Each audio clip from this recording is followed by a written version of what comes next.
Grand day, everyone. Welcome to the Daily Huddle. We are here every day of the week from Monday to Friday. My name is Chase Steele Greye. I'm joined by Sorel Kiton, and we are going to have a spectacular show today. We have an amazing guest. I'm so excited to have her here. So we're definitely going to get into our things. But before we do, just going to start out with a little artistic joke in honor of our guest today.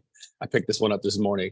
The joke is, my friend was a struggling artist until he decided to do sculptures. Last year, he made 5 figures. Roll that tape.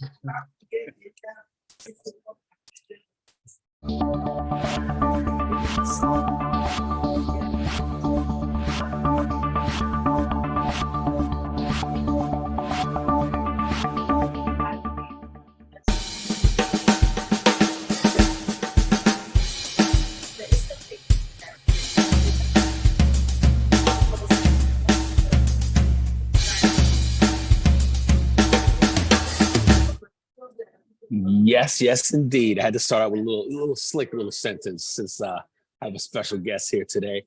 Once again, welcome. My name is Chase Steele Greye, and I am the host for today's Health and Wellness Tuesdays. Before we get started, I love to check the temperature of all of our people, as we always do. I'm going to start out with Rashida. Rashida, are you here?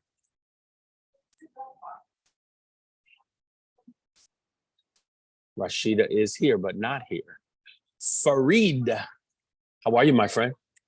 Oh, I am good. I am the way I say I am. Yes, I knew you would say that when I said, how are you today? And who will you hug today? I will hug me. I will hug myself. Good. I love me. Good. I like it. Sorel, my man. Good morning, Chase. Where are you and what are you grateful for today? I'm here. You are here. It is true. I am here. And I am grateful for black beans. My mother used to make some black beans that she'd pour over rice. Oh, I'm so hungry right now. I don't know why you're doing this. That taste always takes me someplace magical. And last night, I surprised myself. I made them. What? Are you kidding me? I'm grateful for that. I love it. Well, I want to get right into our conversation today with the beautiful Miss Karisma Jay. And would you please do me the honors in reading her bio? I want people to know about this special human being. Yes, certainly. And what I'm about to read, folks, is not about to do justice to the life of this young woman.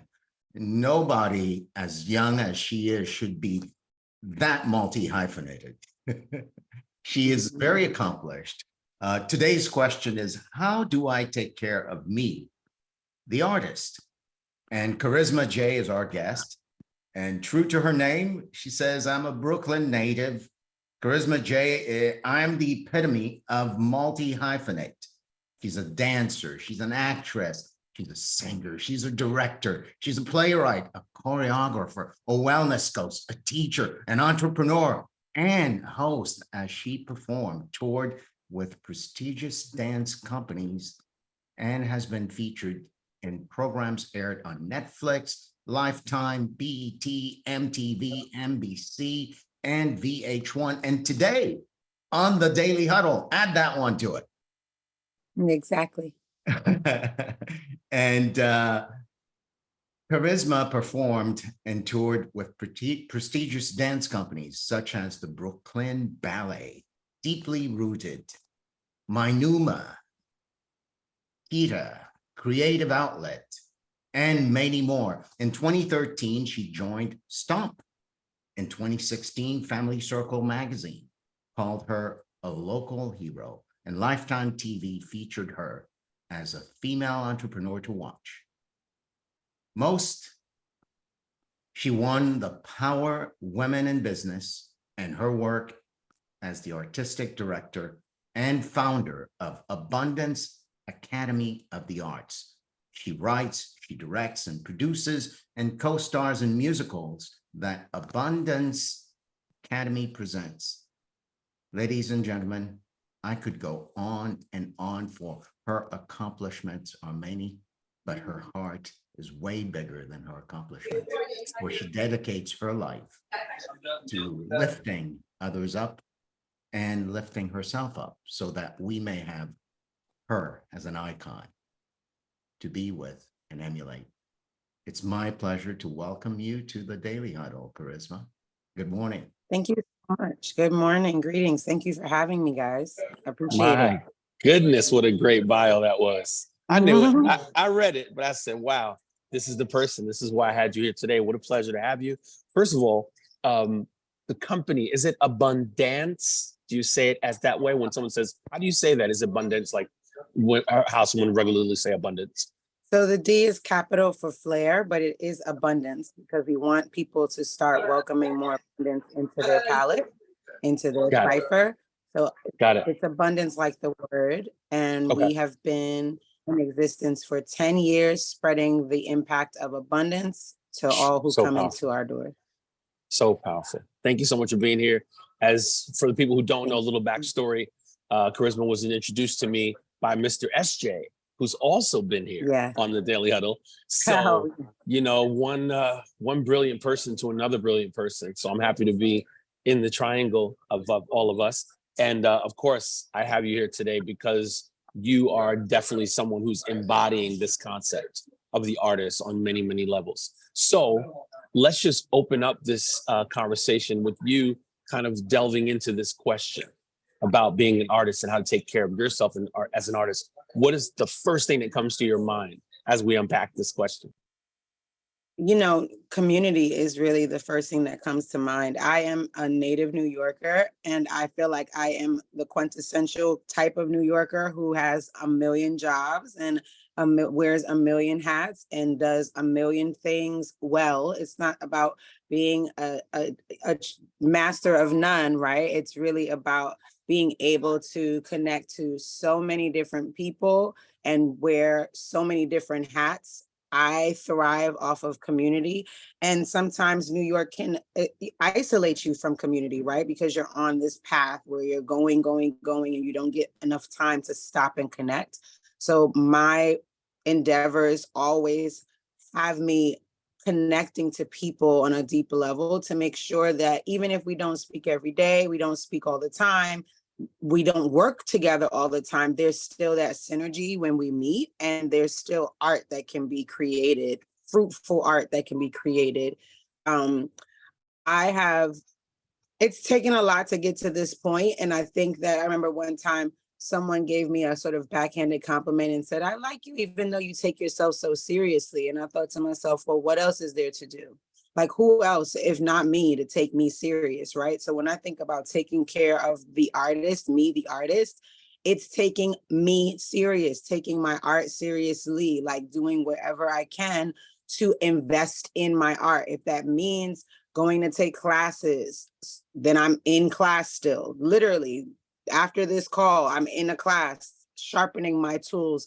I'm taking a dance class. I have vocal classes. I go to acting studios and take acting classes. I'm always reading up on or doing something to be in the application of my art. A lot of times we can get kind of stale with our art because we're not infusing new energy. It's like marinating a piece of salmon. Like, leave that thing in that bag with that herbs de Provence overnight with some olive oil, some garlic, add all the herbs to it, and you're going to have a well-developed flavor when you go to cook that food, right? When you go to cook that salmon the next day. Our art needs just as much marination. I see us sometimes get into the sort of rigor of, oh, I gotta hustle, I have to grind, but does my grind match my art? Like, am I able to say I am an artist as much as I am a worker somewhere?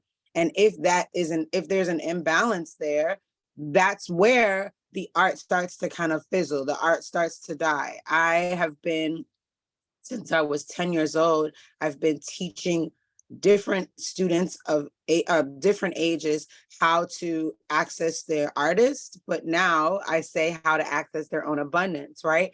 Abundance, yes, has a flow to it. There's also a dance to abundance. So with my arts organization, we focus primarily on dance because once you access just like movement in the body, you open up cells, you open up nerve endings, you are able to then move new neurons through the body that produce results that we all need. We all need to be able to have our bodies as fluid, our spirits as fluid, our minds as limber. And my hope with our arts organization, but also with my own artistry, is that when we're helping people to access their own abundance, we are actually helping them to move more, right? Like, because there's a dance in the flow of life. You have to be able to pivot, especially we know as artists in the pandemic, when all of the theaters closed, the dance studios, the acting studios, everything's closed. Even right now with the writer's strike, things are shut down. How, as an artist, do you pivot? Do you take that as your defeat? Or do you trailblaze forward and figure out another avenue to go? Do you keep driving down the same street where you see ahead of you there's a big old fire truck and a big old ambulance? Or do you make that right or that left turn to get off that block before you get impacted with whatever is in front of you that's going to be your obstacle? So it's easier said than done, obviously, because it's a lot of work. It is a lot of work. And I read in one of my favorite books, The Artist's Way, that it is audacity, not talent, that gets one to center stage. And I remember thinking, well, I'm like supremely talented. Like, are you trying to minimize all this work that I've been doing? And I'm like, oh, wait, you know what? There are so many talented people who are on the trains and never explore their talent or expose their talent because they're scared, because they don't have that audacity. And I have just been forcing myself to be audacious, forcing myself to, even when I don't always feel like it, be bold, be very much out there with my art, with my craft, with my passion, so that the universe can then just match me. Wow. Karisma Jay, you are here for a reason. You are in my tribe. My goodness. So, man, there was so much to unpack with what you just said, but I got it. I heard every word that you said, and I'm on that tribe. So I totally understand. My question to you is, in the realm of health and wellness as an artist, what are some of the things that you do to maintain your stamina, your forward motion? Be it what foods are you consuming, or are you doing a daily regimen of fitness? Like, what are some of the things that keep you going? Thank you. I have a trainer that I've been working with virtually for the last 2 years, and we meet 3 times a week. I like to also call her my accountability partner because she allows for me to face myself. I face my food choices, I face, my cardio routines. We have a system where I'm supposed to being the operative word, I'm supposed to do cardio every other day. So when we're not in our training sessions, I am supposed to be in some kind of dance class. And this is a promise that I've made to myself that I make her help me to keep. And so I'm in dance class or some kind of jump rope session, some kind of cardio, and making sure that I'm always moving. I also, as much as I can, eat organic. I've been eating organic. I used to be vegetarian when I was really little, and I've always had an organic palate. My mom, I'm so grateful for her for exposing me to foods, fruits, and vegetables from a very, very young age. In fact, I have a birthmark that's a broccoli. I'm convinced it's because my mom ate broccoli when I was inside her belly. I love broccoli like nobody's business.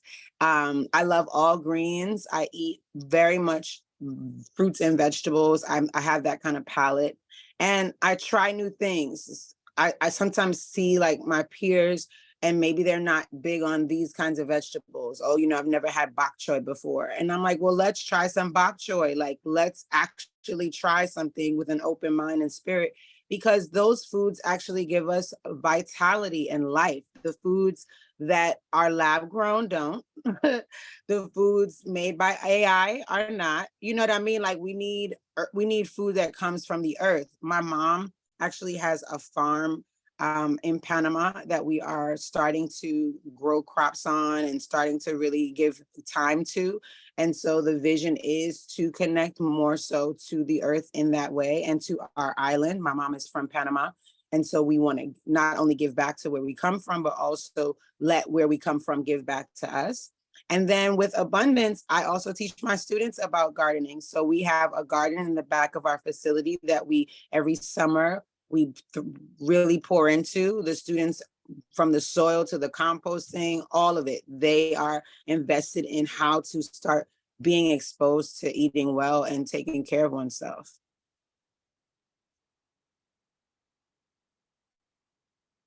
I did not know that last part about the garden. You just took that up to a whole nother level. Wow. Yeah, it's about That sustainability. is powerful. Sustaining. Yeah, it's sustainability. I'm going to ask you one more question because I know some people want to ask some questions. From a perspective of, you know, someone like you who's accomplished so much, give me 2 different books that you've read over the past 5 years that you would recommend to someone, either about faith, about forward motion, about consistency. What have you read? Sure. I read The Artist's Way as like a Bible. It's a staple. I love The Alchemist, staple. Like I will go back to it, read it. The Alchemist is like the shortest, fastest read with the most jam-packed information in the history of life. Indeed. Understood. I've read it several times. Indeed. Several times. I also started reading The Art of Not Giving a F. Like just like what is detachment? What does that really feel like? You know, like what does that mean? And that dude is off the chain. The power of now. The power of now is a beautiful one that I read over and over again. Yeah. But you know, the power of now, the Artist's Way, those are like workbooks where you're not gonna just like, I have notes next to every page. I'm like really jotting down information because every time I read it again, there's something new that gets, you know, transmitted to me. My goodness. Well, you said the books that I've definitely read, so I'm on your tribe. I'm telling you, I'm a tribe. Mm-hmm. It's serious, man. Those books are serious. So I want to say so much. This is not enough time to say it. I always had so much respect for you, and now even more. Any questions from anyone? I mean, wow, what a powerful presentation and so many things to unpack. Would anyone like to say anything? I was going to ask another question, but I want everyone to have a time to say something if they would like to. Hey, can I shoot? There he is. How you doing, brother? Yes. It's very powerful, man. Karisma. Powerful. She's special. She's special. You know, and she did say something that resonated with me is, you know, you wear a lot of hats. And, you know, in wearing a lot of hats would really come down for me to ask you, what does charisma do? And I got chopped during this whole presentation because I had somebody come to my office. I kind of really disconnect a little bit, but how does charisma disconnect from the arts or disconnects for herself? What do you do? Oh, sleep. I travel. I prioritize. You know, I have a calendar that you can write every date into, like, because sometimes calendars can feel restrictive in that, like, oh man, I didn't get to that task on that day. So I have a calendar that's sort of free form. It's because I like to fill in the calendar every week with what's going on and remind myself of where we are instead of feeling so like boxed in. And in my calendar, I schedule in rest. I schedule in time with my family, with my friends. I schedule in time to just like take a deep breath. I would say that the way that I unplug is definitely a skill that I have to schedule. Interesting. Great. So I was wearing many hats, and this is I'm definitely the Artist's Way is a book that that I need to go back to, but definitely it really resonates for the fact that you're doing so many and be very successful at so many. It's not a master of none, you're a master of all. Thanks for being here. Thank you so much. Well, that's always powerful. Absolutely. Karisma, Yes. I love the Artist's Way, and when you mentioned it, this thought came to mind, and I'd love to hear your take on it. It's as if you're living life not as an artist because you're a dancer.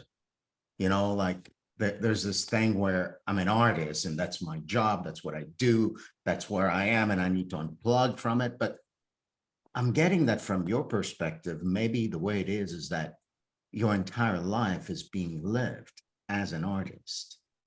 Oh, And absolutely. every aspect of your life is art. So Absolutely. tell us a little bit about that. Absolutely. And I honor the privilege of that, right? That's not everybody's reality.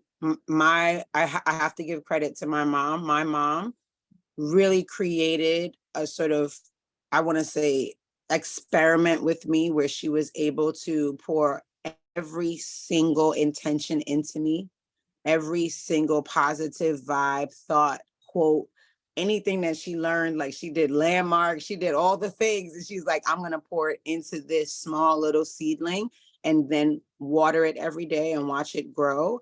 The way that I even got my name Karisma was that my mom tried out different names while I was in utero, and Karisma was the name that I not only responded to, but I responded with a dance. And so my mom listened to that response, right? I would extend my arm instead of kick. I would push my elbow to the side and move my body, turn around in a particular rotation. So I had a message that I was trying to share with my mom in that moment and in those moments. And my mom was receptive enough to listen. And so when I came out, yes, as Karisma, but I also came out as a mover, as a dancer. And my mom just continued to water that. And I use that as my reference sometimes when I get kind of lost in the sauce of life and just doing so many things and feeling tired and feeling like, oh, who do I have on my team? And all of, all the human feelings that we all experience.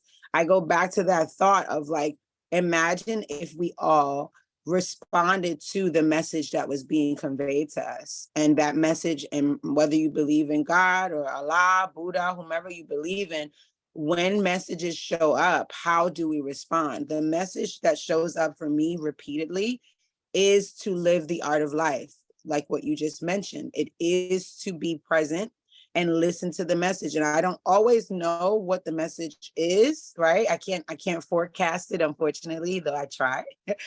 But whenever I hear the message could be make a film. I just made a short film. The message could be tell this story of the Birmingham bombing and the 4 little girls, and infuse arts and spread that history and let people know that there was a fifth little girl that is, who still is a survivor. These are messages that come to me, and they come in all these different forms, and I just surrender to the message. I literally then just do my due diligence to answer that call. And that's what I'm privileged to be able to do. And I'm grateful. I'm very grateful that I have a clear channel to be able to hear the message. Thank you for being an artist. And I'm curious, what is the message that you answered to be here this morning? Answer Chase's call. That's the message.